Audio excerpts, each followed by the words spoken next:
네, 우리나라 조선산업은 세계 1등의 경쟁력을 가지고 있습니다. 그러나 최근 몇 년 잘 아시다시피 우리 조선산업은 지옥 같은 불안 가운데에서 겨우 숨만 붙은 채로 매우 어려운 시기를 견뎌왔습니다. 그중에서도 대우조선해양은 정부가 수조 원의 대규모 공적 자금을 투입해서 말하자면 온 국민이 힘을 합쳐 겨우 살려놓다시피 한 기업인데요. 다행히 지난해부터 LNG선을 중심으로 조선 경기가 살아나면서 올 상반기에는 우리나라 조선업이 4년 만에 중국을 제치고 전 세계 수주 1위를 달성했다는 모처럼의 낭보도 들을 수 있었습니다. 조선업계에 종사하시는 분들도 그리고 이 조선업계와 공생하는 지역 그리고 대우조선해양이 회생하길 바랐던 모든 국민과 정부도 이제 조금은 마음을 놓을 수 있겠구나 하셨을 거고요. 이 마침내 긴 불황의 터널을 나와서 국내 조선업의 회복세를 다시 보게 될 것인가 하는 기대를 가질 만한 일이었습니다. 그런데 아주 걱정스러운 뉴스가 연일 보도면을 채우고 있습니다. 민주노총 금속노조 거제 통영 고성의 조선 하청지회의 불법적인 파업 뉴스인데요. 회사는 물론 근로자 그리고 지역 경제가 난국에 봉착했다라는 뉴스를 국민들께서 계속 보고 계실 겁니다. 이 하청지회 요구사항들이요. 이제 막 회복을 하려는 그 기대를 담기 시작한 회사가 감당할 수 있는 수준이 아닙니다. 말하자면 이제 겨우 호흡기를 붙이고 살아나기 시작한 회사가 감당하기 어려운 무리한 요구를 하고 이 파업이 장기화되면서 조금 전 권성동 당대표 직무대행께서 말씀하신 대로 매일 260억 원의 매출 손실 그리고 약 60억 원의 고정비 손실 등 지금까지의 파업 누적 손실이 6천억 원에 이르고 있습니다. 국민들의 그 세금 그리고 국가의 수조 원의 공적 자금을 들인 회사로서는 대단히 실망스러운 이야기들이죠. 게다가 오늘 아침 뉴스를 보니까요. 버티다 못해서 폐업을 하거나 최근 폐업 신고를 한 대우조선의 해양 협력업체가 벌써 7곳이나 된다고 하는데요. 실제로 그 생존 여부를 두고 관련 종사자들이 굉장한 어려움을 겪고 있는 겁니다.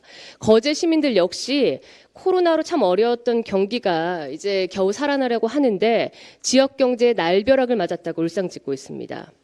거제 대우조선해양 임직원들과 지역 주민들이 길거리에 나와서 3.5km에 달하는 인간띠를 만들면서 파업 중단을 며칠 전 호소하기도 했습니다.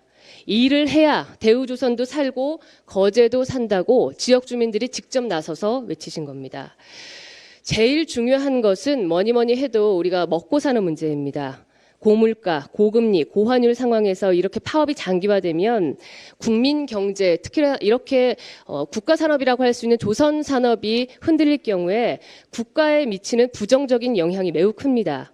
기업과 가게의 정상화를 바라보며 그동안 열심히 일하고 버텨왔던 원하청 기업들과 근로자 그리고 지역 경제 모두가 다시는 돌이킬 수 없는 피해를 볼 수도 있는 겁니다. 조선 하청지회, 하청지회가 하루빨리 불법적인 파업을 철회하고 공생과 공존의 관점에서 대우조선해양을 완벽하게 되살리는 일에 동참해야 합니다.